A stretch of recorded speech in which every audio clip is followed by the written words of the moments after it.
بسم اللہ الرحمن الرحیم الحمد لأہلہ والصلاة علی اہلہا اما بعد ماہ رجب المرجب خدا کی رحمتوں برکتوں کے ساتھ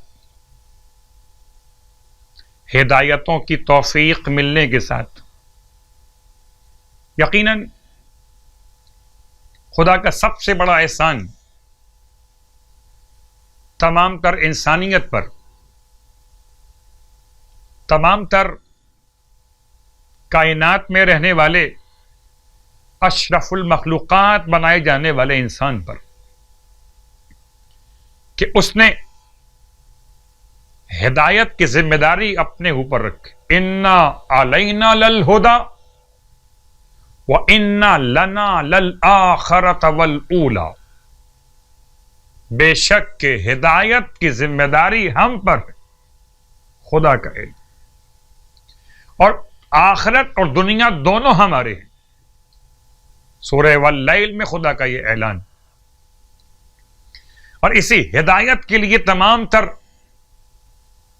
عبادتوں کا خلاصہ،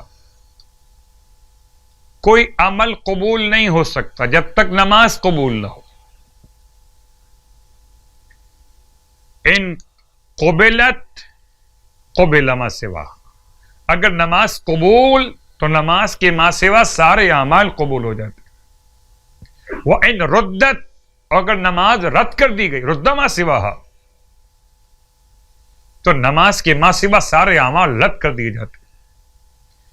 اور اس کے بعد اللہ کے حبیب کا یہ فرمان کہ لا صلاۃ الا بفاتحۃ الکتاب، نماز بغیر سورہ الحمد کے نہیں ہو سکتی۔ اعمال صالحات نماز پر رکے، نماز سورہ الحمد پر رکی، اور سورہ الحمد میں خلاصہ اہدنا الصراط المستقیم، ہدایت کے دو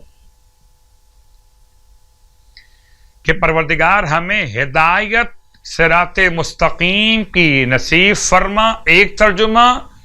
ہمیں صراط مستقیم پر ثابت قدم رکھ، ایک اور ترجمہ۔ تو بات ہدایت کی آئی تو مجھے امام ہادی یاد آ رہا ہے۔ رجب المرجب میں قیامت ڈھائی گئی کہ جب رسول کے لخت جگر کو، سیدہ کے نور نظر کو، امام تقی جواد کے نور چشم کو زہر دغا سے شہید کیا گیا۔ سامرہ میں قیامت کا منظر تھا جب گھر سے امام ہادی، امام نقی علیہ السلام کا جنازہ برآمد کیا جا رہا تھا۔ میں اپنے 11ویں امام کو پرسہ پیش کروں، یا امام عسکری آپ یتیم ہو گئے رجب کے مہینے میں۔ یہ مہینہ تو وہ تھا جس میں کسی کافر کے لیے بھی امکان نہیں تھا کہ وہ جنگ کا آغاز کرے۔ اس محترم مہینے میں جب لوگ جنگ بھی نہیں کرتے تھے، امام کو شہید کر دیا گیا۔ بس اتنا کہوں، مولا آپ نے اپنے بابا کا جنازہ سامرہ میں اٹھایا، مجمع جمع تھا، گھر سے جنازہ بڑی شان سے اٹھایا گیا، مولا یتیم ہوئے، مسافرت میں مدینے سے دور سامرہ میں یتیم ہوئے، مگر مولا وہ سید سجاد کی یتیمی کہ بابا کی لاش بے گور و کفن رہ گئی،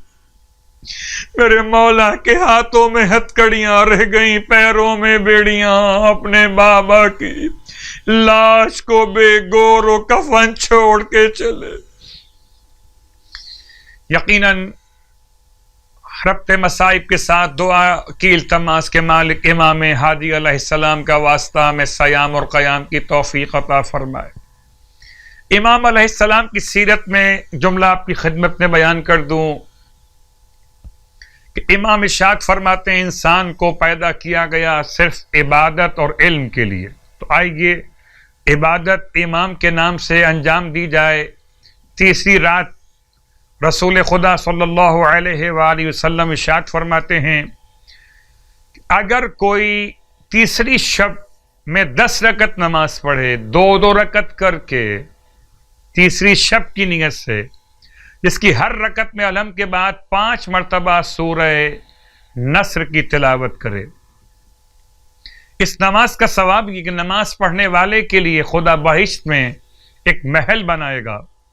اس کی لمبائی اور چوڑائی اس دنیا سے 7 گنا زیادہ ہوگی۔ ایک منادی آسمان سے ندا دے گا کہ بشارت ہے خدا کے دوست کو جو کرامت عظیم رکھتا ہے اور انبیاء، صدیقین، شہداء اور صالحین کی رفاقت میں شمار کیا جاتا ہے۔ اور اس کے ساتھ ساتھ تیسرے دن کے روزے کے ثواب کے طور پر روایت سرکار ختمی مرتبت صلی اللہ علیہ وآلہ وسلم ارشاد فرماتے کہ جو شخص بھی 3 دن کے روزے رجب کے مکمل کرے گا، من ساما من رجب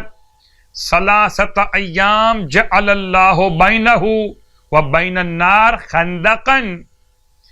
اللہ تعالی اس کے اور جہنم کے درمیان ایک خندق اور حجابن، ایک حجاب قرار دے گا کہ اس خندق اور حجاب کا جو مسافت وہ 70 سال کی مسافت کے برابر، اور پروردگار ارشاد فرمائے گا وقت افطار اس بندے کے لیے کہ واجب ہو گیا مجھ پر تیرا حق، اور واجب ہو گئی مجھ پر تیری محبت اور ولایت، اور اے ملائکہ گواہ رہنا میں نے اس روزے دار کے تمام اگلے اور پچھلے گناہوں کو بخش دیا ہے۔ میں تمہیں گواہ بنا کر کہتا ہوں کہ اس کے اول سے آخر تک تمام گناہ بخش دیے گئے ہیں۔ پروردگار ہم سب کو